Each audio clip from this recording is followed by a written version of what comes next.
So I'm fresh out. Literally walked across from watching Oh it. my So I'm God, how are you feeling? Freshly traumatized, I know. but Oh no. thoroughly entertained. Okay. Yeah, congratulations. Okay, thank you. Do you know what I thought first coming out the film is like, I feel like I've seen something really unique, really different, and it's so refreshing. So congratulations. Thank you so much. Yeah.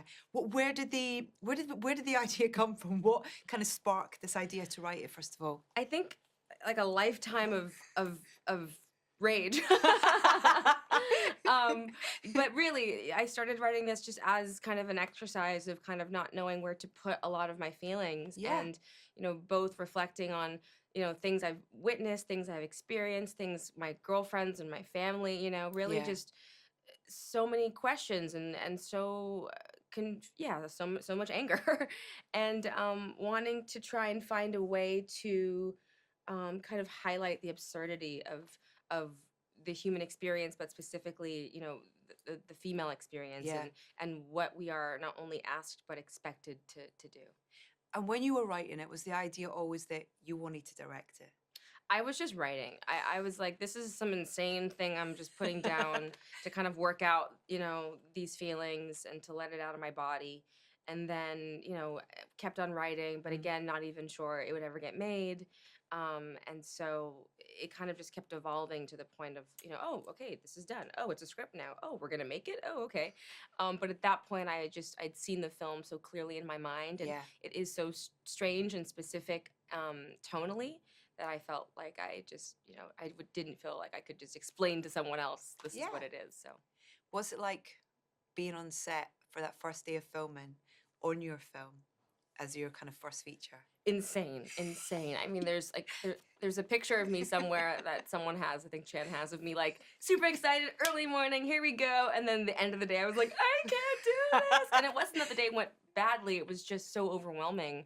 But you kind of get into your groove, and then And you bring such a wealth of experience with you from, being a creative. And I imagine you're a type of person that brings along, experiences and things you've observed and things that you've learned and watching whilst you've been on the other side of the camera. Oh, absolutely. I mean, I'm in love with cinema, and so I've always just kind of sat over the director's shoulder and really wanting to learn and understand, what it takes. But the craziest part is that even though I am so interested and I've been on so many film sets, I had no idea what it takes to make a film. Like, actors are just, and I think, it's a good thing, but so protected from what really goes into it so that they can focus on their job, but you just don't know until you see it, the amount of work that's gone into everything before the actor shows up on set and says, "Where's my coffee?"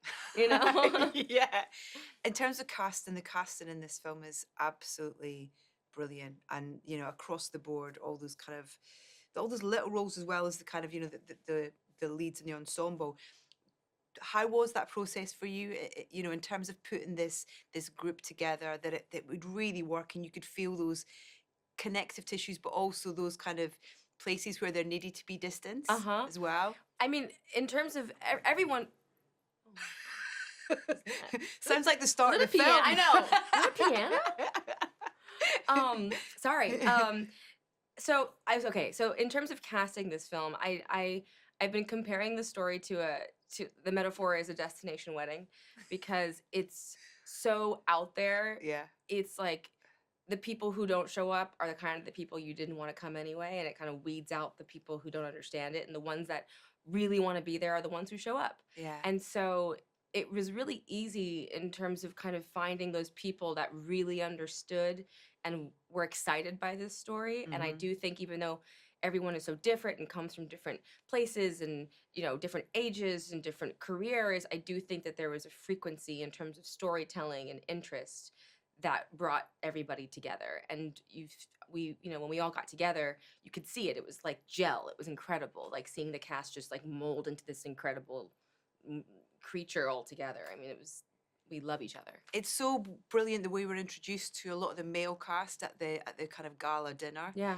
Where you kind of, when they go past and you kind of, it's like, oh my God, it's Christian Slater. It's Yeah. and they kind of all come in and stuff. And it's such a clever way of introducing particularly these male characters in that environment, in that quite clinical, that kind of white, really sort of in your face environment. Yeah. It's just some brilliant choices in Thank terms you. of, the design, but also the way that you've written that in terms of they kind of come in and out of shot. It's such Thank a you. wonderful I way. really wanted to feel like, when you're overwhelmed, you're like, oh, hi. And the whole beginning of the movie, too, you kind of have to be like, there's this whirlwind that just happened, and all of a sudden I'm here. You know what I Mm. mean? When you don't really have time to think about it, and everything moves so quickly, and you don't have time to, if you sit on a character long enough, you might have enough time to go, this guy's a little weird. Yeah. You know what I mean? And I wanted it to feel so quick that you didn't notice until you're already on the island. Yeah. With the island, what was the reality of where you filmed? We shot in the Yucatan in Okay. Mexico. Oh wow. Yeah. You can feel the kind of the the way that you've used the sound design and the music and things as well. It's really sensual. Yeah. In terms of the sounds of the insects and things and all that. You kind of almost like, kind of You almost feel it. yeah. Yeah, we also, I mean, a lot of it's just in the, from the environment, but we Yeah. also did take the time to record a lot of the nature and to have that layer over everything. And so Awesome. that was really fun to play with in the sound design. How much music was written in the score? Because there's a great mix of Shonda, is this Shonda? Shonda, Did you yeah, say, Shonda sorry, dancing, yeah. of the score, but then also those fantastic needle drops that you've choose bookended by James Brown, of course. Yes, Great. yep. Yeah. Thank Yeah. you. I did write certain stuff into the script, but I think almost none of it actually ended up making. It was more about places where I knew there Yeah. would be a song here, and there Mhm. needs to be a needle drop here. But for whatever reason, whether it was money or rights or whatever, Yeah. those things didn't happen. But we found incredible replacements and almost better in every way. And in terms of score, I didn't really think about it that much until we found Shonda, and God bless her, really went on a journey with me because I didn't really know what I wanted. I knew I wanted a feeling, but I didn't know what I wanted. And at first, actually, we went on this whole journey where the whole thing is like it's a fantasy and this is Yeah. great, and we went with like these kind of like beautiful like sweet sounds and bells and things like that, and then I realized this isn't working, and I realized I needed contrast to the beauty of the place and this feeling of dread and also a repetitiveness instead of like a new sound here, a new sound here. Yeah. It's like we have a score, we have a theme for Frida, and then we have a theme and a feeling of the place. Yeah. And this feeling of dread that's kind of this underlying thing that you always feel, and it gets louder and louder and louder until it explodes. Because you kind of you're hit with a sound at the very start Mm-hmm. that kind of it's almost kind of reverberates inside you, and then it's kind of physically uncomfortable Yeah. in a way. So Yeah. you're kind of like the kind of inquisitiveness is there from the start. Yeah, and the returning to that sound, it's like it's subconscious, but it's the first thing you hear, and then when you get back to that, to the island, you hear it again. And even though I think, maybe for a first time watch, you might not even pick up on that, but there's a familiarity now that, that Yeah. okay, I know this feeling. There's something wrong with this place. Yeah, absolutely. You know? God, yeah. And also I love that Joe Haley Osment's character is kind of like the sort of the DJ. The DJ. Yeah. He always like, well, plays a tune, and it's just like he's always like, I'm on it. Yeah. with his phone kind of just hit and play. Yeah. And it's so clever because those songs that you've ended up with, whether it's Candy Staten or Shaka Khan, that they just really kind of they make you as an audience kind of almost dance in your seat, and Yep. it's sort of like you're like, wait a minute, I'm sure I shouldn't be doing Yeah, this. 'cause something's this- this is terrifying. I mean, I love contrast. You Yeah. know, it's one of my favorite aspects of film, and when you can make something terrifying that shouldn't be, specifically that the young hearts run free. Yeah. It's like at that point in the movie, something's got to happen soon, and something's got to go wrong, and we hold on that scene for quite a long time, and I do think there's this like feeling of tension, and there's also something when it's familiar songs Yeah. too, so people have their own associations or memory, and that song comes on, they go, oh, I love this song, and then all of a sudden you're like, uh-oh, what's going on? Yeah. Uncontrollably dancing Yeah, to it, which yeah. is like a reference to almost kind of the characters as Yeah, well, in a way. absolutely. But then I love that kind of almost not a juxtaposition with it, but it could only ever really be Beyonce that then kind of when they kind I of know. when there's a shift in power and it's kind of like it's got The to be feeling is Yeah. Beyonce. I know. Yeah. When I was shooting that scene, I was playing music on a speaker for Naomi and Audrey to walk to because I really wanted them to feel. I'm like, this is what we call the hero march. This is your badass moment. Yeah. And I kept on playing other songs, and they kept on saying, "Play Beyonce, we want Beyonce." And I was like, we can't afford Beyonce. And so I was like, okay, I'll play it, but just like it's not gonna be in the movie. Don't get too excited. And then when we were editing, we tried so many songs and just Yeah. it's Beyonce. And so we put the song in, and even when I put it in the studio, my producers, they were like, it's not gonna happen.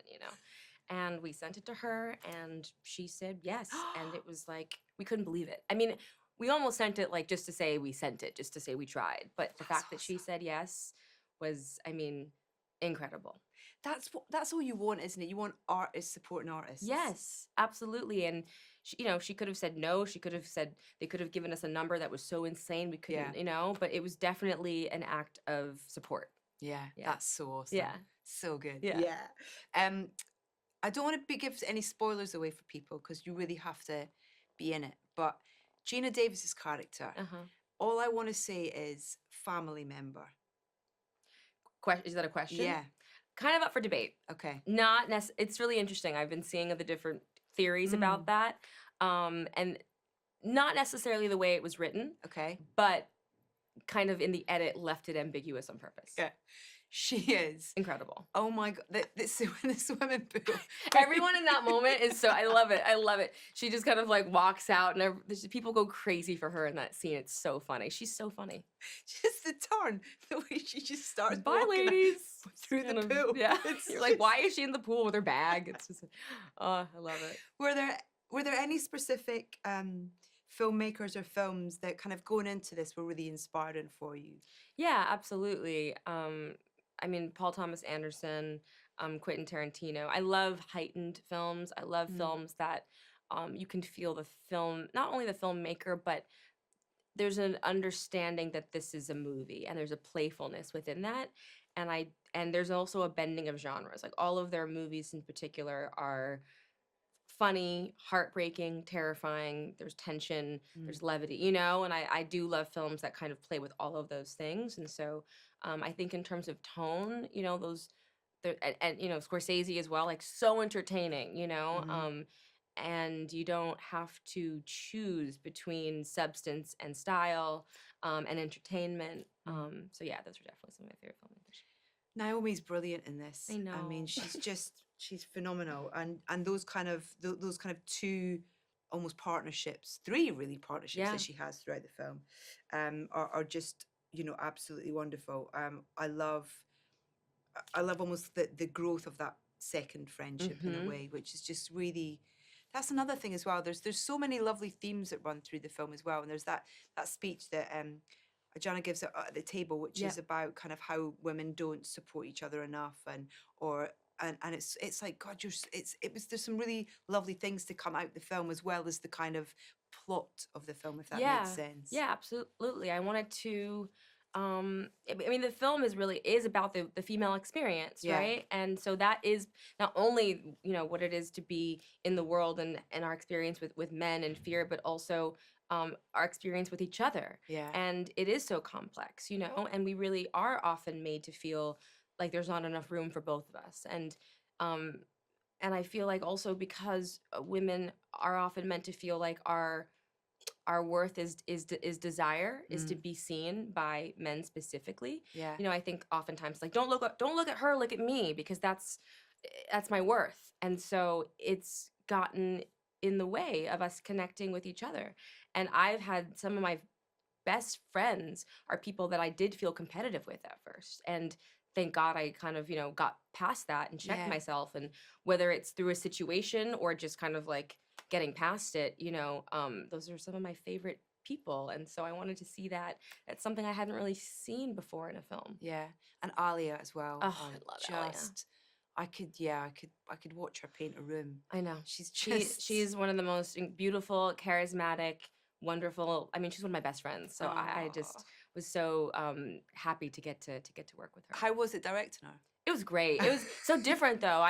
We've been really good friends for, 15 years. And Yeah. so I've never seen her on a set, and she is someone who, she grew up on a movie set, or on a TV set. So Yeah. she's really comfortable on set and very in control, and actually a little bit more serious than I was expecting her to be, because we're always so like silly and drinking wine and hanging out. And I was like, oh, business Alia, serious actor Alia. She takes her work very seriously, and is super prepared, and she knows what she's doing. She's a brilliant actor. Yeah, she's phenomenal. And Channing's extraordinary. That I'm Sorry scene. Yep. Whoa. Yep. Talk to me a little bit about the kind of what you wrote on the page for that, and playing with that in the moment when you were filming it. And That scene in particular. yeah. I mean, me and Chan had worked for a very long time on Slater's backstory, and Yeah. really wanting to get clear, even if it was just for us, who he is, where he comes from, why he is the way he is.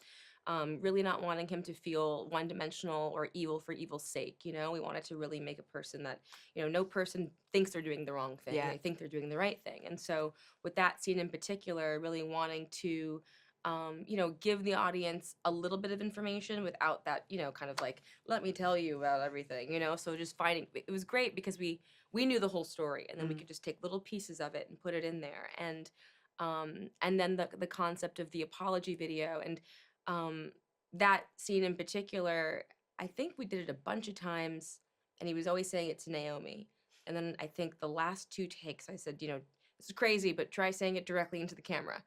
And it worked so beautifully, and it was such an interesting moment. And he just pushed himself to this place that was just, I mean, I remember all of us behind the monitor were like, but yeah, I mean, that's one of my favorite scenes in the film. Yeah, it's kind of it's the emotions you go through as a viewer, sort of as you're watching. Yeah, that. and the repetitiveness of it Yeah. kind of makes you uncomfortable, and then angry, and then maybe compassionate. Like, you Yeah. get to go through all these emotions with him. It's really interesting. Yeah. I hope you've got the next one lined up.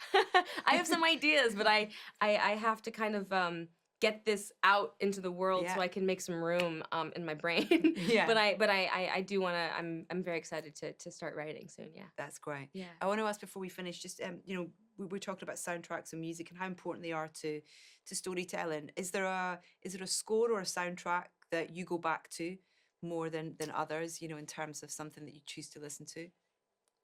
Let's see. I mean, I don't listen to a lot of scores, Yeah. like, in my life, but I do. I'm very aware of the scores that Yeah. have affected me. Yeah. I think in particular, there's the Shining score, which is perfect. I love all of Johnny Greenwood's work in all of PTA's films. Yeah. Particularly There Will Be Blood. Yeah. Is one of my favorite scores, and also Phantom Thread, and Good even choices. and Rosemary's Baby as well. That beginning, that la la la la la, it's like so creepy. I think those are some of my favorite scores. Yeah, well, Top from the them. directors you mentioned earlier as well, their kind of use of music is kind of so, it's such a big part of their world, whether it's Tarantino or Scorsese or Yeah, Paul Thomas Anderson. Both that kind of score and needle drop sort of thing as well. It's just yeah, that absolutely. mix and getting that right. Yeah, and the juxtaposition, like we were saying too. Yeah. One of my favorite scenes is that scene in Boogie Nights where they're going to do like the drug deal, and there's, God, what song is it? It's like I can't remember the song, but there's like a kid throwing like little firecrackers Yeah, in the yeah, on ground. yeah. And there's like, I forget, I can't think of the song right now, but it's like this kind of disco song or whatever, and it's just like the tension is incredible. Mm. And yeah, I mean, so playful, so genius, Yeah. subverting the expectations. Yeah. Yeah. Which you've done brilliantly in Blink Twice Thank as well. you. Great to chat to you. Yeah, so nice talking to you too. I really Congratulations. enjoyed that. Thanks so much. Yeah. Thanks.